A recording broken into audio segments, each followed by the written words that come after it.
பிள்ளைகளே, இன்று நாங்கள் பார்க்க போவது பாடம் 26, தலைப்பு மீகா தீர்க்கதரிசி.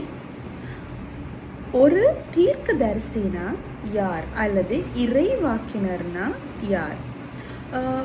உங்களுக்கு தெரியும், நீங்கள் ஆண்டு 8லையும் இறைவாக்கினரை குறித்து படித்திருப்பீர்கள். ஸோ இறைவாக்கினர்னு சொல்கிறவங்க கடவுளுடைய வாய் என்று அவங்களுக்கு ஒரு புனைப்பெயர் உண்டு. அதாவது கடவுள் மக்களுக்கு கொடுக்கும் செய்தியை, மெசேஜை மக்களுக்கு அறிவிக்கும் பணியை செய்து வருபவர்கள் தான் இறைவாக்கினர்கள். அதனால தான் அவங்களுக்கு கடவுளின் வாய்ன்னு சொல்லுவாங்க. ஸோ உங்களுக்கு பிடித்த அல்லது தெரிந்த இறைவாக்கினர்கள் யார் இருப்பா? பைபிளில் நிறைய இறைவாக்கினர்களை குறித்து குறிப்பிடப்பட்டிருக்கிறது. மிக முக்கியமாக ஏசாயா, எரேமியா, ஓசியா, எசேக்கியா, இப்படி நாங்கள் ஆமோஸ், இப்படி நாம் சொல்லிக்கிட்டே போகலாம். நிறைய இறைவாக்கினரை குறித்து பழைய ஏற்பாடு கதைக்கிறது. இந்த இறைவாக்கினர்களில் இன்றைக்கு நாங்கள் பார்க்க போகிற இறைவாக்கினர் மீகா. இதற்காக உங்களுக்கு கொடுக்கப்பட்டுள்ள திருமறை பகுதி மீகா 4ஆம் அதிகாரம் முதல் 5 வசனங்கள். மீகா 4 முதல் 5 வசனங்கள். ஸோ இந்த மீகா யூதேயாவில் உள்ள ஒரு நாட்டுப்புற நகர் ஒன்றில் வாழ்ந்து வர்ற ஒரு சாதாரண ஒரு மனிதர். அவர் கிராம பிரதேசத்தில் வாழ்ந்து வர்றாரு. ரைட். இவர் ஏசாயா, ஓசியா, ஆமோஸ் ஆகியோரின் காலத்தை ஒட்டிய காலத்தில் இருந்த ஒரு நபர். அதாவது அவங்க இருக்கிற காலத்தில் தான் இவரும் இருக்கிறாரு. யூதா நாட்டு மக்களோட நேர்மையற்ற வாழ்வு, ஏழைகளை ஏமாற்றுதல், அனாதைகளை நசுக்கி போடுதல், அப்படின்னு பல கெட்ட விஷயங்களை செய்து கொண்டிருந்த காலப்பகுதியில் அதற்கு எதிராக குரல் கொடுத்தவர் இந்த மீகா. ஸ்பெஷலி ஏழைகளுக்கும் அதிகாரமற்றவர்களுக்காகவும் குரல் கொடுத்த ஒரு தீர்க்கதரிசி மீகா. அது மாத்திரமல்ல, தண்டனை தீர்ப்பும் தண்டனையும் அதற்குரிய அந்த தண்டனை வரும் என்று முன் அறிவிப்பு கொடுத்தவரும் இந்த மீகா தீர்க்கதரிசி ஆவார். இப்பொழுது நீங்க உங்களோட வேத புத்தகங்களை எடுத்து மீகா 4ஆம் அதிகாரம் முதல் 3 வசனங்களையும் அமைதியாக வாசிங்க.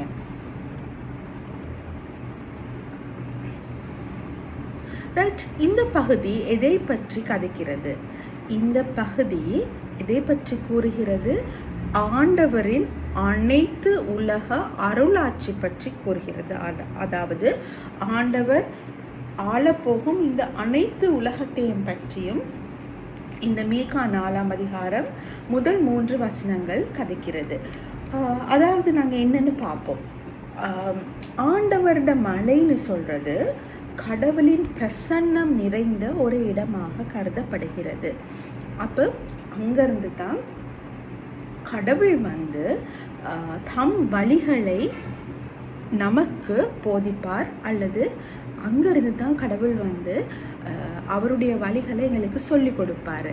அப்போ நாமுமே அந்த நேரத்தில் தான் அந்த வழிகளில் நாங்கள் நடப்போம் என்று குறிப்பிடப்படுகிறது. ரைட். அதுக்கு பிறகு இதில் என்ன சொல்லியிருக்கு? சீயோனிலிருந்து திருச்சட்டம் வெளிப்படும், எருசலேமிலிருந்து ஆண்டவரின் வாக்கு புறப்படும் என்று மீகா அறிவிக்கிறாரு. அப்போ இங்க கடவுளோட செயல்பாடு என்னது? பல மக்களினங்கள் இடையிலுள்ள வழக்கு பிரச்சனைகளை கடவுள் தீர்த்து வைப்பாரு. ரைட். தூர நாடுகளில் இருக்கிற வலிமை மிக்க வேற்றினத்தவருக்கும் கடவுள் என்ன செய்வாரு? நீதி வழங்குவாருன்னு மீகா கூறுகிறாரு. அதுக்கு பிறகு ஒரு யுத்தமற்ற ஒரு சூழல் உருவாக்கப்படுகிறது. இஸ்ரவேல் மக்கள் அவங்களோட வாழ்க்கையில நிறைய பிரச்சனைகள், யுத்தங்கள், போராட்டங்களை கண்டாங்க. அப்ப இப்ப மீகா சொல்றாரு யுத்தமற்ற ஒரு நிலை உருவாக போகிறதுன்னு. ரைட்? அதுக்கு பிறகு என்ன சொல்றாரு? அழிவுக்காக பயன்படுத்தப்படுகிற உபகரணங்கள் புதிய ஆக்கத்துக்காக மாற்றப்படும் என்று சொல்றாரு. அதுக்கு மேலதிகமாக யுத்தம், சண்டை போன்ற நிலைமைகள் மாறி ஒரு புது யுகம் தோன்ற போகிறது என்று முன்னறிவிக்கிறாரு இந்த மீகா. இது மீகா 4ஆம் அதிகாரம் முதல் 3 வசனங்கள்ல குறிப்பிடப்படுகிறது. அதுக்கு பிறகு நீங்க 4ஆம் 5ஆம் வசனங்கள் நீங்க பார்த்தீங்கன்னா அதுல மீகா எங்களுக்கு என்ன சொல்ல வர்றாருன்னு நாங்க பார்க்க போகிறோம். அதாவது யுத்தம், போர், சூழ்நிலையற்ற இல்லாத ஒரு சந்தர்ப்பத்துல மக்கள் சமாதானமாக வாழ்றாங்க. அதாவது யுத்தங்கள், போர்கள் இல்லாத போது என்ன நடக்குது? அந்த சந்தர்ப்பத்துல மக்கள் சமாதானமாக வாழ தொடங்குறாங்க. அப்ப பயமற்ற ஒரு தன்மை, பாதுகாப்பான ஒரு தன்மை, மன நிறைவுடன் வாழுகிற ஒரு தன்மை, அப்புறம் ஒரு அச்சுறுத்தல் இல்லாத ஒரு நிலைமை மக்கள் மத்தியில ஏற்படுகிறது. ரைட்? இதை யாரு செய்வா? படைகளின் ஆண்டவர் இதை செய்வார் என்று மீகா கூறி சமாதானம் மலரப் போகிறது என்பது மீகாவின் வாக்கு. ரைட்? அப்ப இந்த ஆண்டவரின் அனைத்துலக ஆட்சி என்பது இயேசு கிறிஸ்துவில் நிறைவு பெறுகிறது.